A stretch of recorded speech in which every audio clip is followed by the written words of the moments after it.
Oh, how a young star can change over the years. Welcome to MsMojo, and today we'll be discussing the evolution of Zac Efron. For this video, we'll be tracing the career of this heartthrob, examining the phases that he's gone through over the course of his career en route to becoming the man we know today. Zachary David Alexander Efron was born on October 18, 1987. Both of his parents worked at a nearby power plant. While Zac culturally identifies with his Jewish heritage, the household was an agnostic one. He didn't observe or follow any specific religion growing up. By all accounts, including that of Zac himself, his California upbringing was a fairly normal middle-class one. He claims to have had no aspirations of stardom, once telling theater critic Richard Unuzian that he, quote, didn't even know this business existed. From an early age, however, he showed a penchant for theatrics, an interest in music, and was notably a bit of a perfectionist in school. In short, he had the makings of a performer. Having begun taking piano and vocal lessons at a young age, Efron's natural abilities quickly became too evident to ignore. And so, at 11 years old, with the encouragement of both his father and his piano teacher, Zac began working with the Pacific Conservatory of the Performing Arts. He landed himself a role in the musical Gypsy, and more opportunities soon followed, including roles in productions of Peter Pan and Little Shop of Horrors. People were taking notice of his potential, and Efron eventually penned a deal with LA's Creative Arts Agency. His first TV role was actually in the cult classic series Firefly in 2002. That was fast. Bit parts on ER and some smaller films soon followed, but his earliest notable success was his supporting role on the WB drama Summerland.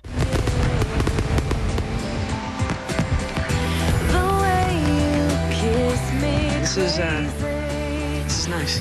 Efron was making waves in the industry, but when he came to the attention of Disney, that's when his life really changed. The House of Mouse takes promising teen performers and turns them into icons.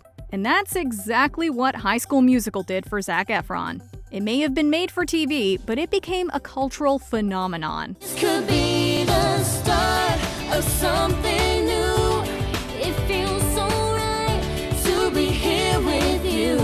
Oh. All of a sudden, Zac Efron and his distinct swoop haircut were gracing the cover of various teen magazines and the lockers of tweens everywhere. 2 sequels followed, and after a minor controversy about someone else doing his singing, Efron made sure that his voice made the final cut in the equally massive sequels. It's so cool. By the time the High School Musical trilogy wrapped up in 2008, Efron had become an international teen icon and an omnipresent pop culture figure. This was only further bolstered by his role in the 2007 adaptation of Hairspray. I'm sorry, Trace. I just think this adventure's a little too big for me. For all his success, however, Efron was at risk of becoming typecast, and so he began boldly pushing for a wider audience by taking on more diverse and mature roles. You want me to fight for you? Is that what you want? Because I will.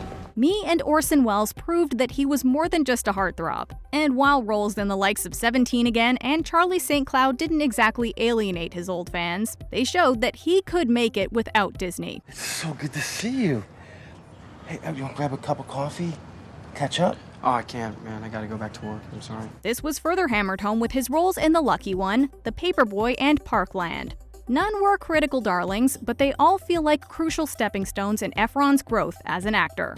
Unfortunately, like so many of his fellow House of Mouse alumni, Efron began to struggle with issues of substance abuse during his transitional phase.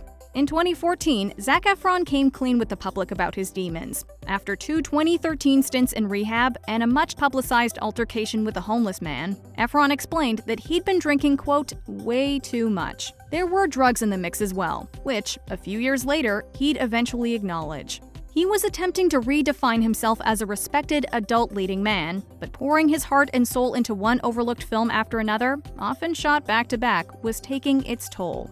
Years of unending media scrutiny can't have helped either. As Efron retrospectively explained in 2016, he didn't just need to overcome his addictions, but his fear as well. And in 2014, he initiated that change. I wanted to be at peace with myself and with what everyone was putting out there and just leave it alone. But it was affecting other relationships. Not only did he return to the hobbies of his youth, many of which he'd given up to accommodate his career and establish healthier habits, but he pushed himself as an actor by venturing into comedy. Efron's past roles had often incorporated elements of comedy, but an overt laugh-out-loud comedy was new territory. With the release of Neighbors in 2014, however, Efron showed everyone that he had a bright future in the genre. Are you talking to me? Yes. Yes. Are you talking to me? Yes! Yes. Hey, no, you're talking to me. You talking to me? Are you talking to me? No, you're I'll talking see to me. anyone else here? That awkward moment further solidified that Efron was a new man, and over the next few years, he delivered one gut-busting performance after another in the likes of Dirty Grandpa, Baywatch, and numerous others. As these clips already make plenty clear, he also got superhero-level ripped. Well, that was cute. Probably in record time. Zac Efron could easily have committed to comedy and simply stuck with that. But as his career trajectory reminds us, he's a performer who'd rather not be put in a box. Hey, Denny. Hey, Chris R., I was looking for you. Yeah, sure you were. In 2017, the same year as Baywatch, he also appeared in the oddball biographical dramedy The Disaster Artist and The Greatest Showman. The latter was a triumphant return to musicals for Efron, proving that he's not unwilling to revisit old territory so long as it's on his terms. No one can say what we get to be, so why don't we rewrite the stars? Maybe the world could be ours. His biggest dramatic push, however, came in 2019 when he played real-life serial killer Ted Bundy in Extremely Wicked, Shockingly Evil, and Vile. I am, in fact, not guilty, and I demand the discharge of my roundly inept counsel, as is my right under Ferretta versus California. The actor received widespread acclaim for his dangerously charismatic performance. It left little doubt as to Efron's range as a performer. I won't ask for mercy. In fact, I find it absurd to ask for mercy for something that I did not do. Though Efron's physique in Baywatch was certainly remarkable, the actor has since toned down his fitness regimen. It feels like a natural extension of the shift that he began in 2014 when he first started prioritizing his well-being, both physical and mental. In 2020, he got his Netflix original travel series, appropriately titled Down to Earth. Now in his 30s, the actor seems to be taking things a little bit slower, approaching life in a more contemplative manner. I've always loved getting out of the city and disconnecting. What's going on? Don't get us wrong, he's still got a rockin' bod. It's just more natural and feels like a reflection of the philosophical changes he's made. Down to Earth has faced criticism for pushing pseudoscientific products and dubious health claims, but there's no denying that as a host, Efron is incredibly relatable and brings energy to the series. Next time I have a problem, one that I can't seem to solve, I'll try to remember that the problem, Cheers, fellas. cheers, might just be the solution. Before we continue, be sure to subscribe to our channel and ring the bell to get notified about our latest videos.